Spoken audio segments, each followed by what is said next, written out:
মৰমৰ ছাত্ৰ-ছাত্ৰীসকল তোমালোক সকলোকে এক্সামপেডিয়া অসম চেনেললৈ স্বাগতম জনাইছো। আজি তোমালোকৰ লগত আলোচনা কৰিব ওলাইছো দ্বাদশ শ্ৰেণীৰ অসমীয়াৰ এটি পাঠ যিটোৰ নাম হৈছে জনতাৰ আহ্বান। ইতিমধ্যে মই দ্বাদশ শ্ৰেণীৰ ৰাজনীতি বিজ্ঞান আৰু এডুকেশ্যনৰ ভিডিঅ' আগবঢ়াইছো। তোমালোকে যদি ভিডিঅ'সমূহ চোৱা নাই তেন্তে মোৰ চেনেলৰ প্লেলিষ্টত গৈ ভিডিঅ'সমূহ চাব পাৰিবা।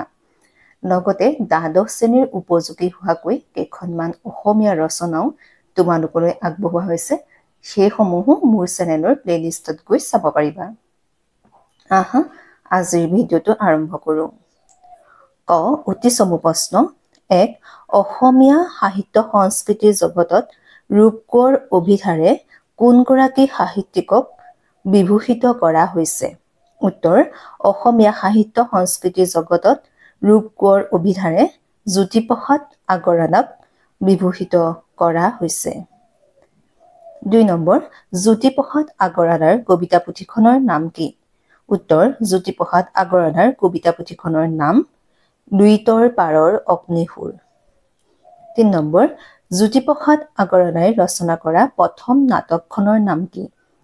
উত্তৰ, জ্যোতিপ্ৰসাদ আগৰৱালাই ৰচনা কৰা প্ৰথম নাটকখনৰ নাম শোণিত কুঁৱৰী। ৪ নম্বৰ, জ্যোতিপ্ৰসাদ আগৰৱালাই জাৰ্মানীলৈ গৈ কিহৰ প্ৰশিক্ষণ লৈছিল? উত্তৰ, জ্যোতিপ্ৰসাদ আগৰৱালাই জাৰ্মানীলৈ গৈ কথাছবি প্ৰযোজনা আৰু পৰিচালনাৰ বিষয়ত প্ৰশিক্ষণ লৈছিল। ৫ নম্বৰ, প্ৰথম অসমীয়া কথাছবিখনৰ নাম কি? উত্তৰ, প্ৰথম অসমীয়া কথাছবিখনৰ নাম জয়মতী। চমু প্ৰশ্ন। জ্যোতিপ্ৰসাদ আগৰৱালাৰ কবিতাৰ দুটা বৈশিষ্ট্য লিখা। উত্তৰ, জ্যোতিপ্ৰসাদ আগৰৱালাৰ কবিতাৰ দুটা বৈশিষ্ট্য হৈছে ক জাতীয়তাবাদ আৰু দেশৰ ঐতিহ্য আৰু বুৰঞ্জীৰ লগত একাত্মবোধ। ২ নম্বৰ কুৱেশ্যনটো আহিছো। আজি সুন্দৰৰ পূজা থাপনাত যাচিবি কিহেৰে ষোড়শ সুপ্ৰচাৰ? ষোড়শ সুপ্ৰচাৰ কি বুজাইছে লিখা।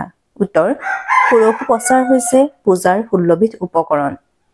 সেইবোৰ হৈছে আসন, স্বাগত, পাদ্য, অৰ্ঘ্য, আচমনীয়, মধুপৰক, পুনৰাচমনীয়, স্নান, বসন, আবসন, গন্ধ, পুষ্প, ধূপ, দীপ, নৈবেদ্য আৰু বন্দনা। এইবাৰ আহিছো তোমালোকৰ ৩ নম্বৰ কুৱেশ্যনটোৱে। কবিতাটোত কবিয়ে আজি পৃথিৱীৰ আকাশে আকাশে জনতাৰ আহ্বান বুলি কিয় কৈছে? উত্তৰ, কবি জ্যোতিপ্ৰসাদ আগৰৱালাই জনতাৰ আহ্বান কবিতাটোত বৰ্ণনা কৰা মতে পৃথিৱীৰ জনতাই যেন এক নতুন চেতনাৰ অভ্যুদয় বা ৰূপান্তৰৰ কামনা কৰিছে। অন্ধকাৰ নামি পোহৰৰ সন্ধানত যেন জনতা জাগ্ৰত হৈছে। সেয়ে কৈছে আজি পৃথিৱীৰ আকাশে আকাশে জনতাৰ আহ্বান। ৪ নম্বৰ কুৱেশ্যনটোত আহিছো। হে মোৰ আলোক পূজাৰী পাণ কথাষাৰৰ তাৎপৰ্য ব্যাখ্যা কৰা। উত্তৰ, কবি জ্যোতিপ্ৰসাদ আগৰৱালা আছিল এগৰাকী বিপ্লৱী কবি। সাহিত্য, সংস্কৃতি, ৰাজনীতি আদি সকলো দিশতে তেওঁ বৈপ্লৱিক পৰিৱৰ্তন অনাৰ চেষ্টা কৰিছিল। সাতাম পুৰুষীয়া পৰম্পৰাগত অন্ধকাৰ জনজীৱনৰ ৰূপান্তৰ বিচাৰিছিল আৰু গীতে মাতে তেওঁ নতুনত্ব অনাৰ প্ৰয়াস কৰিছিল। পৃথিৱীৰ সমূহ জনতাই যে নতুন দিগন্তৰ পিনে ধাৱমান হৈছে, যাক কবিয়ে আলোক পূজাৰীৰ পাণ বুলি সম্বোধন কৰিছে।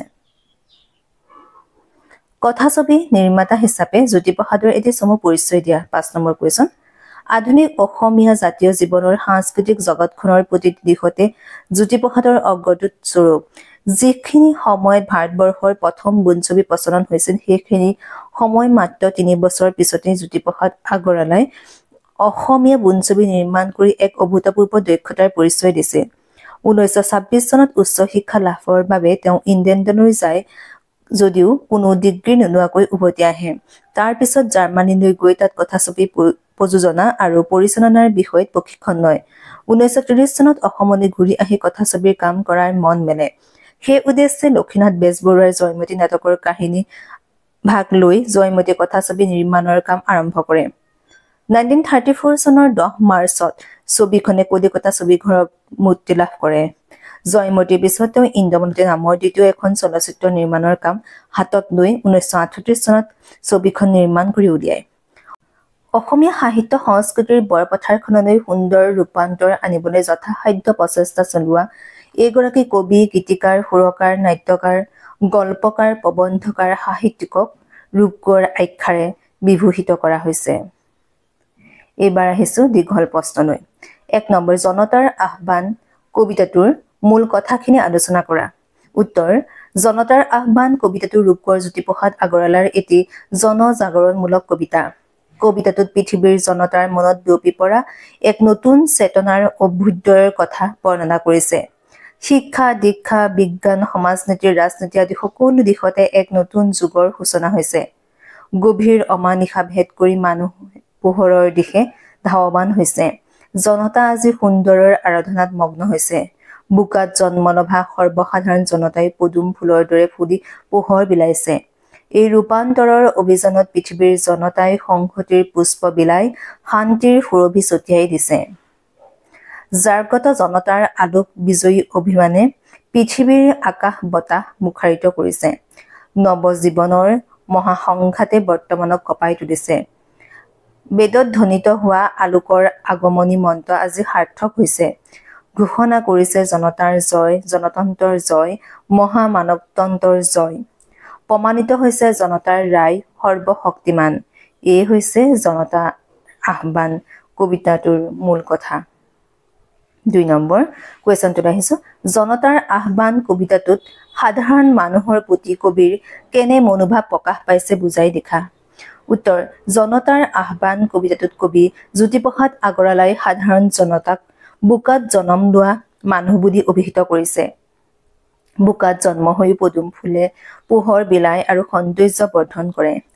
একেদৰে সাধাৰণ মানুহেও মাটি পানীৰ পক্ষ বিজাৰি অন্ধকাৰ নামি পোহৰৰ দিশে গতি কৰিছে। মানুহৰ পৃথিৱীখনত পোহৰৰ পাখি মেলি আকাশে বতাহে শান্তিৰ সুৰভি বিয়পাই দিছে। জনতাৰ আলোক বিজয়ী অভিমানত সুসংহত হৈ বিকশাই তুলিছে জনতাৰ পংকজ ৰূপ। এনেদৰে জনতাৰ আহ্বান কবিতাটোত কবিয়ে সাধাৰণ মানুহক বিকশিত পদুম ফুলৰ লগত তুলনা কৰি ৰূপান্তৰৰ মাত্ৰাত সুন্দৰৰ সাধনাত একীভূত হৈ মানৱতন্ত্ৰৰ জয়গান গোৱা বুলি বৰ্ণনা কৰিছে। 3 নম্বৰ কুৱেশ্যনটোলৈ আহিছো। কবিয়ে কেনেকুৱা জনতন্ত্ৰৰ কামনা কৰিছে কবিতাটোৰ আধাৰত বিশ্লেষণ কৰা। উত্তৰ, জন মানে মানুহ বা জনতা আৰু তন্ত্ৰ মানে ক্ষমতা বা শাসন। জনতাৰ আহ্বান কবিতাটোত কবি জ্যোতিপ্ৰসাদ আগৰৱালাই জনতন্ত্ৰৰ জয়গান গাইছে। তেওঁ প্ৰবুদ্ধ জনতাৰ স্বতন্ত্ৰ জনতন্ত্ৰৰ কামনা কৰিছে। ক্ষমতাত থকা সকল জ্ঞান বুদ্ধিৰে পৰিপক্ক আৰু জনতাৰ মাজত ৰূপান্তৰৰ আলোক বিলাবলৈ তেওঁলোক হ'ব লাগিব চিৰজাগ্ৰত। এখন সুসংহত সমাজ গঢ়ি উন্নতিৰ জখলাত বগাবলৈ আৰু শান্তি সম্প্ৰীতিৰে সুন্দৰৰ বীজ সিঁচিবলৈ জনতাৰ মাজত শিক্ষাৰ পোহৰ বিলাব লাগিব। লগতে এই জনতন্ত্ৰ হ'ব লাগিব স্বতন্ত্ৰ। আনৰ ওচৰত শিৰ নত নকৰাকৈ নিজ শক্তি আৰু দক্ষতাৰ দ্বাৰা আলোক বিজয়ী হৈ জগতত চিনাকি দিয়াৰ প্ৰয়াসী হোৱাৰ কামনা কৰিছে কবিয়ে। এইদৰে কবিয়ে জনতন্ত্ৰৰ বা মানৱতন্ত্ৰৰ উত্থান ঘোষণা কৰিছে। 4 নম্বৰ কুৱেশ্যনটোলৈ আহিছো। জনতাৰ আহ্বান কবিতাটোত জনতাৰ মহাপ্ৰাণ কেনেদৰে জাগৰিত হয় বুলি কবিয়ে কৈছে আলোচনা কৰা। উত্তৰ, জনতাৰ আহ্বান কবিতাটোত কবিয়ে বৰ্ণনা কৰা মতে পৃথিৱীৰ জনতাৰ মাজত এক নতুন চেতনাৰ অভ্যুদয় হৈছে। ৰূপান্তৰৰ পৃথিৱীত আকাশে বতাহে জনতাৰ আহ্বান বিয়পি পৰিছে। সুন্দৰৰ পূজাৰ সাধনা হৈছে আৰু তাত জনতাই ষোড়শ প্ৰচাৰেৰে সুন্দৰৰ আৰাধনাত মগ্ন হৈছে। বোকাত জন্ম হোৱা সাধাৰণ জনতাই পদুম ফুলৰ দৰে ফুলি পোহৰ বিলাইছে। সমাজৰ অন্ধকাৰ নামি জ্ঞানৰ পোহৰেৰে আলোকিত হৈ আকাশত সৌন্দৰ্য সিঁচিবলৈ জনতা ওলাই আহিছে। পৃথিৱী জনতা সংহত হৈ শান্তিৰ সুৰভি বিলাই জীৱনৰ ৰূপ পুষ্পিত কৰি তুলিছে। জাগ্ৰত জনতাৰ আলোক বিজয়ী অভিযানে বৰ্তমানক কঁপাই তুলিছে। জনতাৰ দুৰ্নিবাৰ যাত্ৰাই জনতন্ত্ৰৰ জয়ৰ ইংগিত বহন কৰিছে। 5 নম্বৰ কুৱেশ্যনটোলৈ আহিছো। প্ৰসংগ সংগতি দৰ্শাই ব্যাখ্যা কৰা। আজি জনতাৰ পংকজ ৰূপ জাগে পদুমৰ দৰে বোকাত জন্মা মানুহ আজি আলোকলে উঠি আহে বেনিমুৱা হৈ হাঁহে। উত্তৰ উক্ত কবিতাফাঁকি আমাৰ পাঠ্যপুথি সাহিত্য সৰোবৰ অন্তৰ্গত জ্যোতিপ্ৰসাদ আগৰৱালাদেৱে লিখা জনতাৰ আহ্বান নামৰ কবিতাটোৰ পৰা তুলি অনা হৈছে বা উদ্ধৃত।